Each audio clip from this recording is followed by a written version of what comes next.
एक घना और गहरा जंगल था जहाँ इतने बड़े बड़े पेड़ थे कि सूरज की रोशनी भी मुश्किल से जमीन तक पहुँच पाती थी। उस जंगल के बिल्कुल पास एक बहुत ही सुंदर सा गांव बसा हुआ था।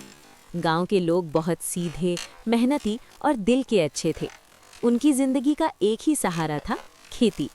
सुबह सुबह सब अपने खेतों में जाते, बीज बोते, फसल उगाते और अपने बच्चों के भविष्य के सपने देखते। जंगल और गांव शांति से एक दूसरे के साथ जी रहे थे।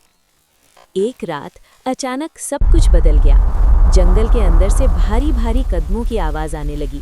जमीन कांपने लगी। एक गुस्सा भरा बड़ा सा हाथी जंगल से बाहर निकला और सीधा गांव के खेतों में घुस गया। उसने फसलों को रौंद दिया, खेतों को बर्बाद कर दिया। महीनों की मेहनत कुछ ही पलों में मिट्टी बन गई। गांव वाले कुछ भी नहीं कर पाए। कोई रोया, कोई चीखा, कोई भगवान को याद करने लगा। सब बहुत परेशान हो गए और आसमान की तरफ देखकर प्रार्थना करने लगे, हे भगवान, हमें बचा लो। उसी रात जंगल में अजीब सी हलचल शुरू हो गई। पेड़ जोर जोर से हिलने लगे, हवा तेज चलने लगी और एक भयंकर गरज सुनाई दी। जंगल के अंधेरे से एक बहुत ही ताकतवर और विशाल हरा आकार सामने आया। वो हल्क था।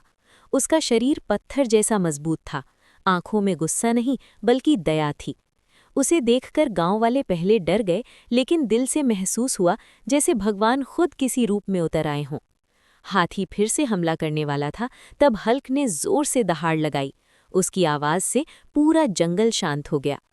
हल्क ने हाथी को नुकसान नहीं पहुंचाया, बल्कि अपनी ताकत और समझ से उसे वापस जंगल की तरफ भेज दिया।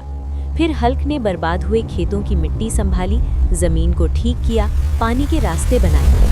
ऐसा लग रहा था जैसे चमत्कार हो रहा हो। सुबह होते ही सूरज की रोशनी में गांव वाले ने देखा कि खेत फिर से जीवित लग रहे थे। सबकी आंखों में आंसू थे, लेकिन वो खुशी के आंसू थे। एक बुजुर्ग किसान ने कहा, ये कोई इंसान नहीं, ये भगवान का रूप है। हल्क ने बस एक बार गांव की तरफ देखा और फिर शांति से जंगल के अंदर गायब हो गया। उस दिन के बाद से गांव वाले मान गए कि जब भी सच्चे और बेचारे लोग मुसीबत में होते हैं, भगवान किसी न किसी रूप में जरूर आते हैं।